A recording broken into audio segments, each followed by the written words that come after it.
Good morning বন্ধুরা, welcome to new blog. I hope সবাই ভালো আছো, আমিও ভালো আছি। তো দেখো, ঘুম থেকে উঠে আশিপাশি কাজ সেরে মুখ দিয়ে আসলাম। তো আগে থাইরয়েডের ট্যাবলেটটা খেয়েছি, আর এদিকে দেখো চায়ের জল আর ভাতের জল বসিয়ে দিয়েছি। চাটা করে খেয়ে নিই, তারপর রান্নাবান্নায় চলে আসি। তো ডেলি লাইফে, ডেলি ব্লগে আমার রোজকারের রান্নাবান্নাগুলি তোমাদের সাথে শেয়ার করি। অবশ্যই জানাবে কেমন লাগে আমার ভিডিও। তো চলো চাটা করে খেয়ে তারপর আসছি। সকালে চাটা একটু আমেজ করে খেতে হয়, বলো। চাটা খেলে ভালোই লাগে, ফ্রেশ লাগে। তো চাটা করে আগে খেয়ে নিই, তারপর রান্নাবান্না করছি আর কি। সেগুলি করবো আস্তে আস্তে রান্নাবান্নার আয়োজন। তো আজ এক তরকারি ভাত রান্না করবো, ডাল রান্না করবো, বেশি কিছু রান্না করবো না। আজ হচ্ছে মঙ্গলবার, আমাদের মেলা করে বাজার বসে, ওখানে দোকান নিয়ে বলবো, তার জন্য বেশি কিছু রান্না করবো না, যা আছে তাই হবে। গত দিনে রয়েছে ডিম ঝোল, মসুর ডাল, আজ রান্না করবো মুগ ডাল। আর তো সোয়াবিন আনতে বললাম, তো 2 প্যাকেট সোয়াবিন এনেছি সিস্টারের। তো সোয়াবিন রান্না করবো আর ডাল রান্না করবো। আগে চাটা খেয়ে নিই। ডালটা বসিয়েছি প্রেসার কুকারতে সিদ্ধের জন্য, আর চাটা খেয়ে নিই। একটু হলুদ দিয়ে চাটা খেয়ে নিই।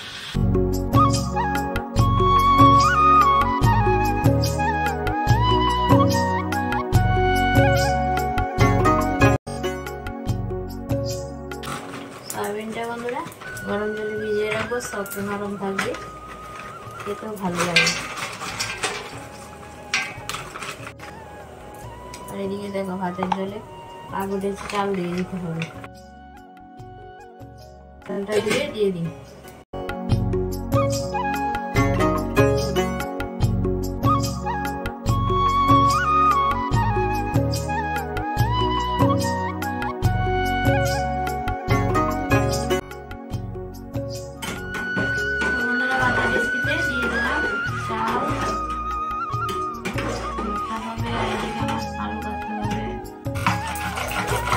ডালটা বেটে নিয়ে সম্বাদ দিয়ে দেবো।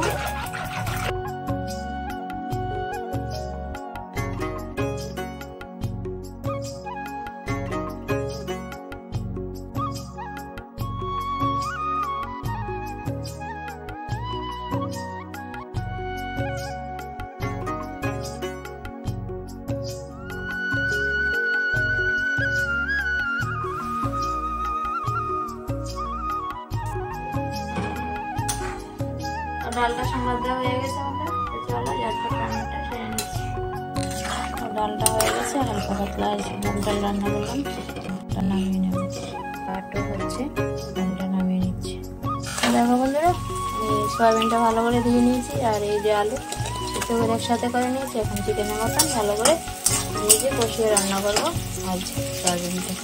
আর এদিকে পেঁয়াজ ভেজে নিচ্ছি, একটু ব্রাউন কালার করে ভেজে তারপর দিয়ে দেবো সয়াবিন করেছি। হয়ে এসেছে, দিয়ে দেবো আদা গ্রেট করে নিয়েছি, পেস্ট করার সময় নেই। গ্রেট করে আদা রসুন দিয়ে একটুখানি ভেজে নেব। দিয়ে দেবো হলদি করে, লঙ্কা করে, ধনে করে একদম গুলে দিয়ে দিলাম। আমার মশলা একটু ভালো করে কষিয়ে নিই। অনেকটা পরিমাণে তেল দিয়েছি, দেখতেই পাচ্ছি তেলটা ছাড়ছে। দেখতে পাচ্ছেন মশলা কষিয়ে নিলাম, আর এই যে তেল সাথে করে এখন দিয়ে দেবো আলু, সয়াবিন কিছু দিয়েছি, পেঁয়াজ রসুন ভালো করে মশলাটা মিশিয়ে নেবো লবণ দিয়ে। লবণ দিলাম, ভালো করে এখন মিশিয়ে নিই।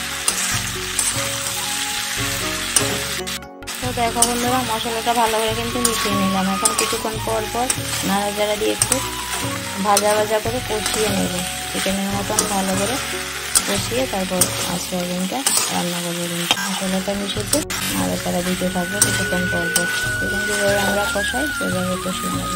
ভালো করে ভেজে নিচ্ছি, একদম ভালো করে ভেজে কষিয়ে তারপর জলটা দেবো। জলটা এদিকে আমি গরম করে রাখলাম, গরম জল দেবো, তারপরে হয়ে যাবে। আর কিছুক্ষণ নাড়াচাড়া দিয়ে ভেজে নেব।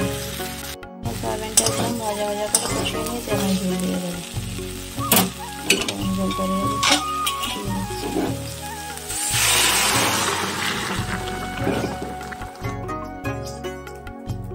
দিয়ে দিলাম লবণ, নাড়াচাড়া দিয়ে কিছুক্ষণ ঝোলটা ফুটিয়ে মাখা মাখা করে নামিয়ে নেব। তো হয়ে গেছে সয়াবিনের তরকারিটা। দেখা একটু গরম মশলা গুঁড়ো দিয়ে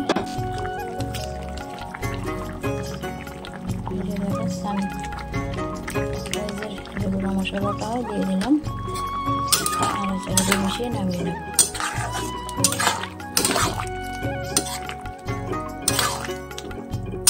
একটু কমে যাবে যখন নামিয়ে রাখবো। স্টপ করে দিয়েছি, নাড়াচাড়া দিয়ে নামিয়ে নিচ্ছি।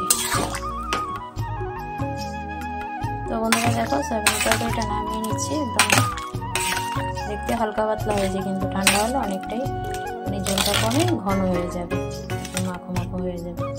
এরকম ঝোল যদি না রাখি আবার একদম পুরো শুকনো হয়ে যাবে, আর শুকনো হলে খেতে ভালো লাগে না। একটু মাখো মাখো ঝোল থাকলে বেশ ভালো লাগে, ঠান্ডা হোক দেখবে। তো বন্ধুরা এক তরকারি রান্না হয়ে গেছে, বললাম না এক তরকারি রান্না করবো, তো সয়াবিনের তরকারিটাই রান্না করলাম। এই যে ডালটা রান্না করবো আজকের দুপুরে, এই রান্না বান্না আর কি। তো যেহেতু বন্ধুরা দোকান নিয়ে বসবো, তো একটু লেট হয়ে যাচ্ছে, তো চলো রান্নাবান্নাটুকু যাই করলাম, তোমাদের সাথে শেয়ার করলাম। একদম এক তরকারি ভাত ডাল হয়েছে। তো চলো আজকের মতন ব্লগটা এখানে এন্ড করে দিয়ে যাচ্ছি। আবার আসবে নতুন ভিডিওর সাথে। অবশ্যই সাপোর্ট করো সবাই, পাশে থেকে সবাই। Thank you.